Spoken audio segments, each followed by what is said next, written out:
देखो आज का जो अपना टॉपिक है ना, मॉर्फोलॉजी ऑफ प्लांट है, फ्लावरिंग प्लांट है।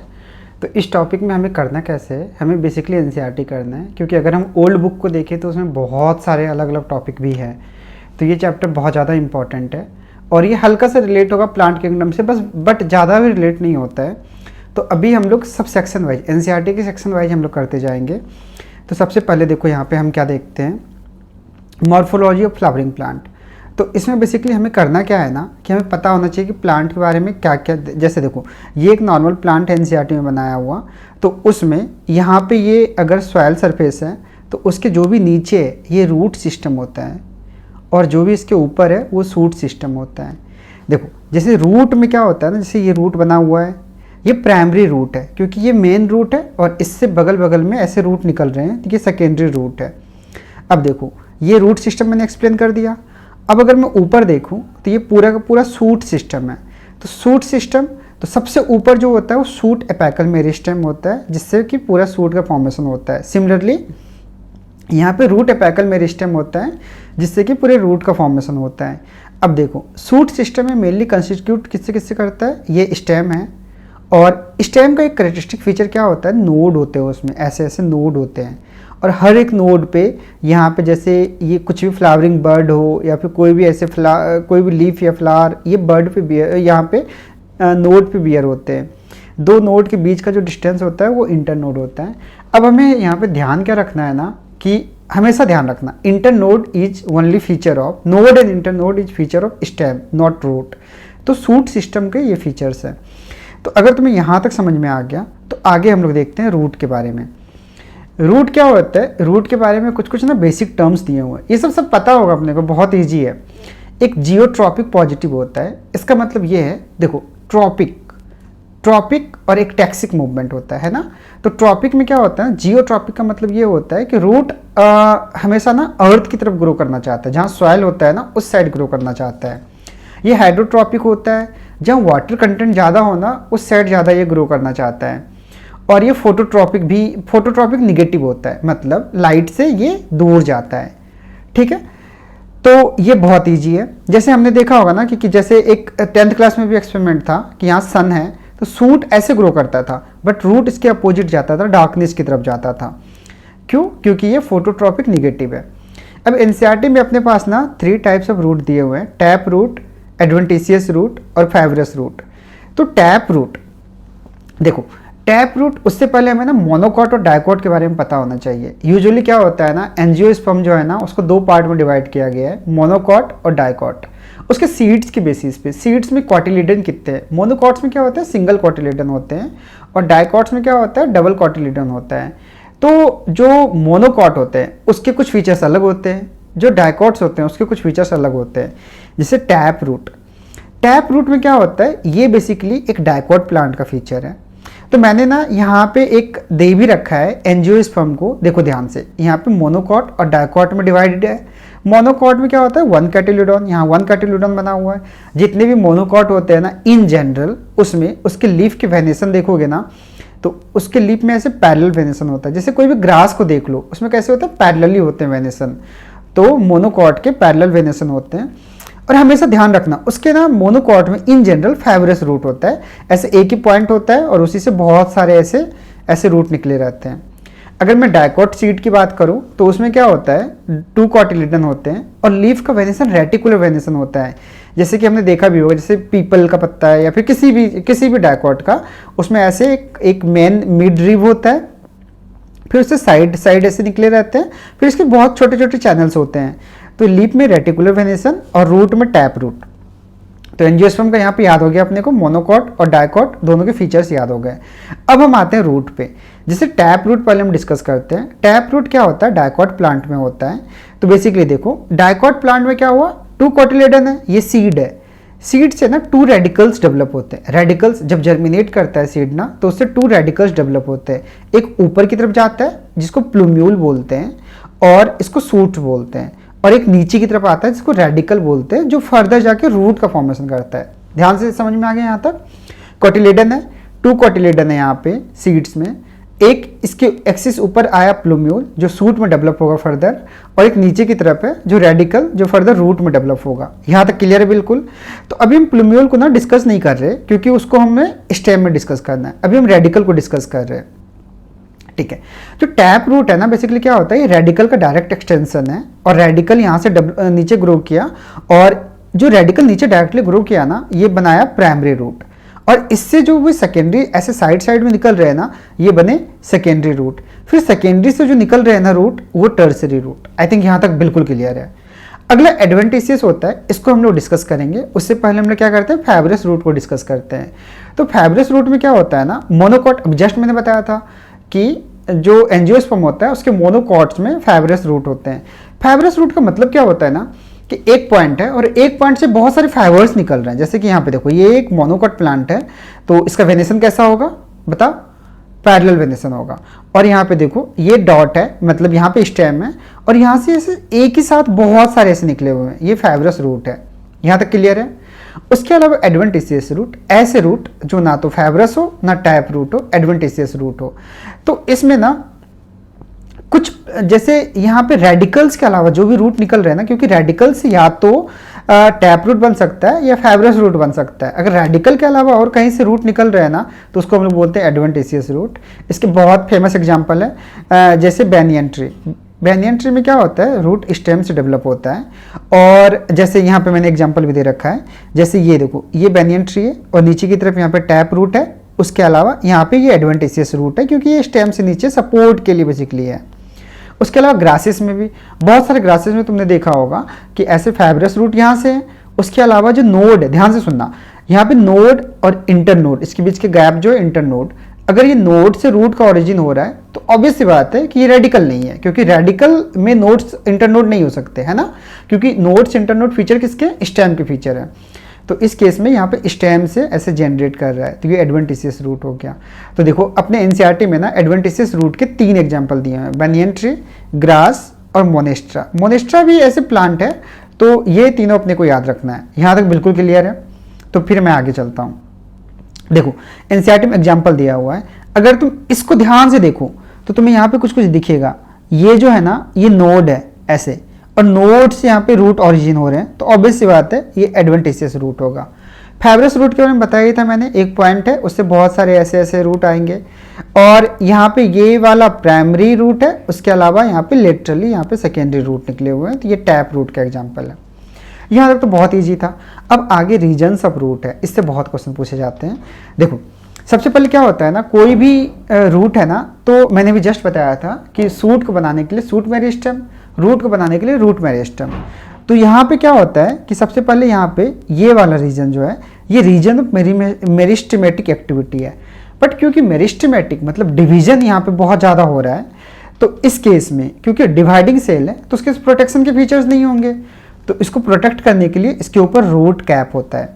यहाँ तक बिल्कुल समझ में आ गया। तो सबसे पहला लेयर कौन सा हो गया, रूट कैप। रूट कैप का फंक्शन क्या होता है, जो रूट मेरिस्टेम है ना उसको प्रोटेक्ट करना। अगला कौन सा जोन हो गया, मेरिस्टेमेटिक जोन। यहाँ से क्या होता है ना, सेल मेरिस्टेमेटिक का मतलब यही होता है जो न्यू सेल का फॉर्मेशन करता हो। तो मेरिस्टेमेटिक एक्टिविटी में क्या होता है ना, ये डिवाइड करता है, डिवाइड करने की वजह से यहाँ पे रूट का इलोंगेशन होता है। ठीक है, यहाँ तक ये एक्टिवली डिवाइडिंग सेल होते हैं। तो जब ये मेरिस्टेमेटिक सेल होता है ना, ध्यान से सुनना, कहीं भी बायो में कहीं भी डिवाइडिंग सेल अगर आ रहा है ना, तो उसमें क्या क्या होना बहुत जरूरी है, उसमें हमेशा प्रोमिनेंट न्यूक्लियस होगा, क्योंकि डिवीजन एक बहुत ही प्रिसाइज प्रोसेस है, और जब प्रिसाइज प्रोसेस है उसको कंट्रोल करने के लिए बहुत प्रोमिनेंट न्यूक्लियस होना चाहिए साथ में, क्योंकि डिवीजन एक एनर्जी रिच प्रोसेस है, बहुत ज़्यादा एनर्जी उसमें यूज होता है, तो इसलिए उसमें डेंस साइटोप्लाज्म होना बहुत ज़रूरी है। क्यों, क्योंकि डेंस साइटोप्लाज्म मतलब ज़्यादा माइटोकॉन्ड्रिया, उसमें ज़्यादा माइटोकॉन्ड्रिया ज़्यादा एनर्जी कंजर्व करके रखेगा, तभी तो वो डिवाइड कर पाएगा ना। साथ में वो कॉम्पैक्टली अरेंज होगा। क्यों, क्योंकि उसमें वैक्यूल्स नहीं होते, तो वो ना ऐसे गैप पे नहीं होते सेल, मतलब पास बिल्कुल पास होते हैं और ऑलमोस्ट राउंडेड होते हैं। ध्यान रखना, जब भी डिवाइडिंग सेल होगा तो ये 3-4 फीचर होते ही होते हैं हर जगह, ह्यूमन में भी, मतलब एनिमल में भी और प्लांट में भी। पहला जो रूट कैप, दूसरा root of region of meristematic activity, तीसरा रीजन ऑफ इलोंगेशन।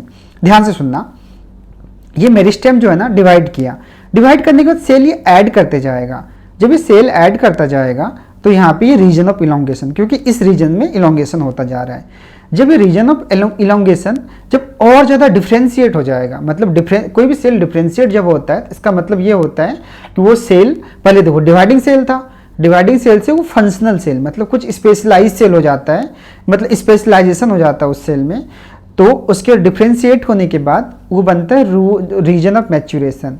ध्यान से सुनना, रीजन ऑफ मैच्यूरेशन है ये, और इस रीजन ऑफ मैच्यूरेशन में क्या होता है, मैच्योर, नाम से पता चल रहा है मैच्योर। और क्योंकि मैंने अभी जस्ट बताया था कि ये रीजन ऑफ इलोंगेशन से डिफ्रेंशिएट होके ये बनते हैं, तो mature and differentiated meristematic cell region of maturation बनाता है। अब रीजन ऑफ मैच्यूरेशन में क्या होता है, देखो रूट का मेन फंक्शन क्या होता है, वाटर और इलेक्ट्रोलाइट को एब्जॉर्ब करना। तो इस केस में यहाँ पे क्या होता है, जैसे ये रूट है तो इससे ना बहुत सारे छोटे छोटे ऐसे हेयर फॉलिकल्स निकले रहते हैं, इसको रूट हेयर्स बोलते हैं। ध्यान से सुनना, root hair is modification of epidermal cell, मतलब एपिडर्मल मॉडिफिकेशन होता है, और ये बेसिकली वाटर और मिनरल के एब्जॉर्प्शन में हेल्प करता है। जैसे एक बहुत ही नॉर्मल सी चीज़ है, जैसे अगर मान लो कोई प्लांट को हमने डीरूट किया, कहीं से उखाड़ा और कहीं लगा रहे हैं, तो उस केस में तुमने देखा होगा कुछ दिन तक वो प्लांट जहाँ पे हम न्यू उसको लगाए ना, वो ऐसे मुरझाया सा रहता है। इसलिए मुरझाया सा रहता है क्योंकि जब हम किसी प्लांट को डीरूट करते हैं, कहीं से उखाड़ते हैं, तो ये तो टूट गया, ये रूट के साथ आ गया बाहर, बट ये वाला पार्ट उतना ज़्यादा नहीं आ पाया। तो जब ये वाला पार्ट नहीं आ पाया, जब हम न्यू लोकेशन पे उसको डालेंगे तो रूट हेयर्स उसके पास बहुत कम है, तो वो ज़्यादा वाटर एब्जॉर्ब कर नहीं पाएगा। तो इसलिए जब तक वो रूट हेयर डेवलप करता है तब तक वो मुरझाया हुआ रहता है, और जब रूट हेयर डेवलप हो जाता है तो उसके बाद फिर से वो प्लांट वहाँ पे न्यू लोकेशन पे लग जाता है। आई थिंक यहाँ तक बिल्कुल क्लियर है, यहाँ तक कोई कन्फ्यूजन नहीं है। अगला जो टॉपिक है वो है मॉडिफिकेशन ऑफ रूट। ये इससे क्वेश्चन पूछे जाते, रीजन्स ऑफ रूट से भी क्वेश्चन पूछे जाते थे। तो सबसे पहला स्टोरेज के लिए, देखो बहुत सारे प्लांट क्या करता है ना, रूट को मॉडिफाई कर लेता है फॉर स्टोरेज ऑफ फूड। देखो एक चीज़ हमेशा याद रखना, प्लांट में फोटोसिंथेसिस से जो फॉर्मेशन होता है, फॉर्मेशन किसका होता है, ग्लूकोज का फॉर्मेशन होता है। अब जब लीफ में ग्लूकोज का फॉर्मेशन हो गया तो उसका transportation in form of sucrose, transportation sucrose के फॉर्म में होता है, और स्टोर इन जनरल प्लांट में स्टार्च के फॉर्म में होता है। ठीक है, फॉर्मेशन ग्लूकोज के फॉर्म में, ट्रांसपोर्टेशन सुक्रोज के फॉर्म में, और स्टोरेज स्टार्च के फॉर्म में। तो इसमें कुछ कुछ एग्जाम्पल है, जैसे एस्पेरेगस, ये एग्जाम्पल है, एग्जाम्पल याद रहने चाहिए, एनसीईआरटी के एग्जाम्पल है।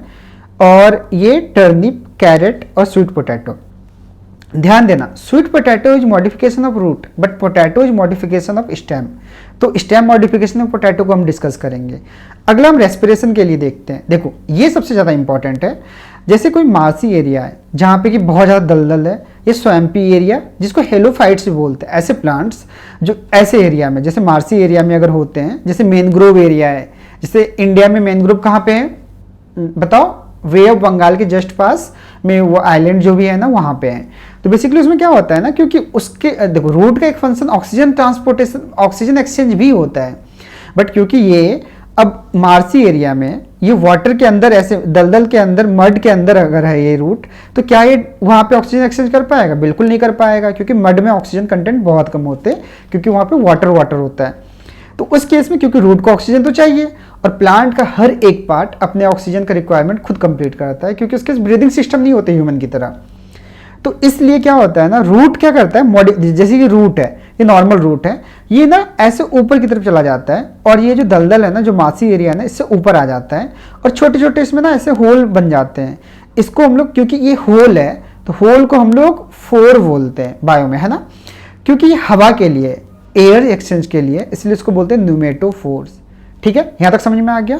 ये नॉर्मल रूट है और यहाँ से एक्सटेंशन बाहर की तरफ निकला है फॉर एक्सचेंज ऑफ ऑक्सीजन, और क्योंकि एयर को एक्सचेंज कर रहा है इसलिए न्यूमेटोफोर मतलब यहाँ पे होल जैसा है। ठीक है, जहाँ भी बायो में फोर होगा उसका मतलब होल होगा। अब यहाँ पे सबसे इंपॉर्टेंट चीज़ है, क्योंकि ये भी रूट का ही पार्ट है, बट ये निगेटिव जियोट्रॉपिक दिखा रहा है। क्यों? क्योंकि ये अर्थ के अपोजिट जा रहा है। ठीक है, और इस पूरे यूनिट को न्यूमेटोड बोलते हैं, जिसमें ब्रीदिंग पोर होते हैं, जिसका नाम होता है न्यूमेटोफोर। इसके एग्जाम्पल जो है ना, ये मैनग्रोव ट्री राइजोफोरा एक एग्जाम्पल है, बहुत इंपॉर्टेंट है, एनसीईआरटी में फोटो भी दिया हुआ है। अगला एक प्रॉफ रूट होता है। प्रॉफ रूट का मतलब क्या होता है ना, ऐसे रूट जो बेसिकली सपोर्ट के लिए, एब्जॉर्प्शन के लिए उतना रोल नहीं है उसका, बट वो सपोर्ट प्रोवाइड करता है। जैसे बैनियन ट्री का भी मैंने बताया था एडवेंटिशियस रूट, तो ये एक फंक्शन हो सकता है। एक कुछ क्लाइंबिंग रूट हो सकते हैं, जैसे मनी प्लांट है। मनी प्लांट क्या होता है ना, उसका जो मेन रूट है वो बहुत वीक है, तो उसको सपोर्ट करने के लिए, वॉल पे क्रिपल करने के लिए, वॉल पे क्लाइंब करने के लिए, उसमें सपोर्ट के लिए क्लाइंबिंग रूट्स होते हैं जो उसको क्या करते हैं, एडर करके रखता है वॉल से। उसके अलावा कुछ ना सकिंग रूट होते हैं, हॉस्ट्रा रूट या पैरासिटिक रूट। जैसे तुम्हें पता है कॉस्क्यूटा, कॉस्क्यूटा क्या एक पैरासिटिक प्लांट है। ये क्या करता है ना, एक नॉर्मल, जैसे कि यहाँ पे देखो ध्यान से, ये कोई प्लांट है तो इस पे कॉस्क्यूटा क्या करेगा ना, यहाँ से ध्यान देना, कॉस्क्यूटा मान लो ऐसे ऐसे है, तो इसके स्टेम के अंदर होल बना लेता है और इसके जाइलम के साथ, जो मेन प्लांट है ना उसके जाइलम के साथ कनेक्शन बना के उससे जो भी वाटर मिनरल ये सबको एक्सचेंज करता है। तो इस केस में इसको कैसा रूट चाहिए, इसको क्योंकि इसको अर्थ में तो जाना नहीं है, सॉइल से कुछ लेना नहीं है, तो ये क्या करेगा, एक हॉस्ट्रेशन बनाएगा जिससे कि ये सक कर सके इसके जाइलम से। तो इसको पैरासिटिक रूट बोलते हैं, हॉस्टेरिया रूट बोलते हैं, या सकिंग रूट बोलते हैं। ये कॉस्क्यूटा प्लांट में होता है जो पैरासिटिक प्लांट है। यहाँ तक बिल्कुल क्लियर है। एनसीईआरटी का अगला लाइन देखो क्या दिया हुआ है यहाँ पे, the stem of maize and sugarcane. ध्यान देना, maize and sugarcane both are monocot, है ना। अगर तुम्हें ये नहीं याद होता है ना मोनोकॉट है डायकॉट है, तो तुम ध्यान से देखो ना, मेज के लीफ कैसे होते हैं, ऐसे होते हैं, पैरेलल वेनेशन मतलब मोनोकॉट। शुगर केन के भी लीफ कैसे होते हैं, ऐसे होते हैं। तो उस केस में क्या होता है, बहुत सारे सपोर्टिंग रूट होता है coming from the lower nodes of the stem, these are known as stilt root. होता है ना, जैसे कि शुगर केन में भी देखना नीचे की तरफ ऐसे नोड बना हुआ है, नीचे की तरफ ना बहुत सारे इससे रूट निकले रहते हैं, ठीक है। ये सपोर्टिंग रूट है और स्टिल्ट रूट इसको बोलते हैं। यहाँ तक क्लियर है, हमारा रूट पूरा सेक्शन क्लियर हो गया। प्लीज इसको, इस वीडियो को देखने के बाद एनसीईआरटी देखना, और मैं नोट्स इसके नीचे जस्ट डाल दूंगा डिस्क्रिप्शन में। अब हम लोग कुछ PYQ देखते हैं, बहुत इंपॉर्टेंट है। देखो इसमें ना बेसिकली न्यूमेटोफोर से बहुत क्वेश्चन पूछे जाते हैं, हर बार पूछे जाते हैं, तो ये इंपॉर्टेंट है। न्यूमेटोफोर अकर्स इन, देखो ये 2018 नीट का है क्वेश्चन, तो इसको देखते हैं हम लोग। सबसे पहले हम लोग नीचे ऑप्शन से चलते हैं।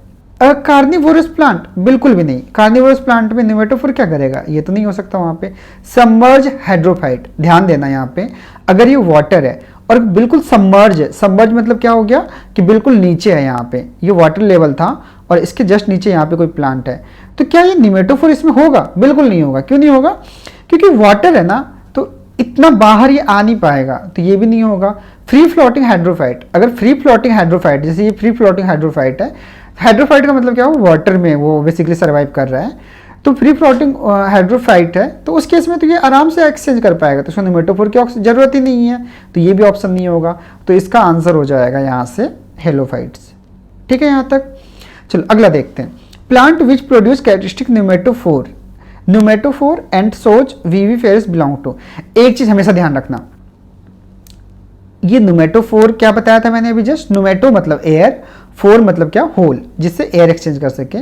और विविफेरिटी क्या होता है, विविफेरस मतलब देखो एनिमल में विविफेरस का कॉन्सेप्ट है, उसमें क्या होता है, जैसे ह्यूमन क्या एक विविफेरस एनिमल है। क्यों विविफेरस है, क्योंकि ये ना एग को मतलब ले नहीं करता। ह्यूमन के केस में क्या होता है, एक लाइव बर्थ होता है। उसी तरह जो भी इसमें जो भी हेलोफाइट है ना, जो भी मासी एरिया में होते हैं ना, उसमें प्लांट के साथ क्या होता है, देखो जैसे ये प्लांट है, अगर ये सीड नीचे गिरेगा, सपोज मान लो कि ये सीड है, अगर ये सीड नीचे गिरेगा तो ये तो मासी एरिया है, ये नीचे चला जाएगा और कभी भी जर्मिनेट नहीं कर पाएगा। तो इस केस में क्या होता है, सीड के अंदर पहले से ही वो प्लांट जर्मिनेट कर जाता है। नॉर्मली सीड के अंदर जर्मिनेशन नहीं होता जब वो प्लांट पे लगा होता है, तो इस केस में अभी प्लांट के अंदर ही है और सीड के अंदर ही जर्मिनेट कर गया, और जर्मिनेट करने के बाद ये जो जर्मिनेशन वाला मतलब पूरा एक छोटा सा प्लांटलेट जो है ना, वो नीचे आया, तो ये अब सर्वाइव कर सकता है। तो ये विविपेरिटी है। विविपेरिटी इज वेरी इंपॉर्टेंट, पहले पुराने एनसीईआरटी में दिया हुआ था विविपेरस के बारे में, इसलिए यहाँ पे क्वेश्चन पूछा गया है। तो इसका भी आंसर क्या हो जाएगा, इसका आंसर हो जाएगा हेलोफाइट्स, ठीक है। यहाँ तक समझ में आ गया विविपेरस क्या होता है। नॉर्मली प्लांट में क्या होता है, सीड होता है, सीड को बाद में जर्मिनेट करता है, जब हम सॉइल में डालते हैं तो सीड जर्मिनेट करता है और उस जर्मिनेटेड सीड से फिर न्यू प्लांट बनता है। बट इस केस में क्या होता है, प्लांट पे ये भी सीड है मतलब फ्रूट है और उसके अंदर ही सीड जर्मिनेट कर जाता है। क्यों, क्योंकि अगर वो सीड जर्मिनेट नहीं करता, अगर नीचे सीड आता और यहाँ पे जर्मिनेट करता, क्योंकि सीड जैसे नीचे मासी एरिया में आएगा ना, तो दलदल में नीचे चला जाएगा, तो उस केस में ये जर्मिनेट ही नहीं कर पाएगा। इसलिए सीड के अंदर मतलब जब ये प्लांट के ऊपर लगा रहता है फ्रूट के अंदर, तभी जर्मिनेट कर जाता है, और ये जर्मिनेट करने के बाद जो प्लांटलेट होते हैं ना, वो प्लांटलेट नीचे ड्रॉप करता है, तो उससे एक न्यू प्लांट बनता है। आई थिंक यहाँ तक क्लियर है। अगर कुछ दिक्कत हो तो तुम मुझे कमेंट सेक्शन में बताना।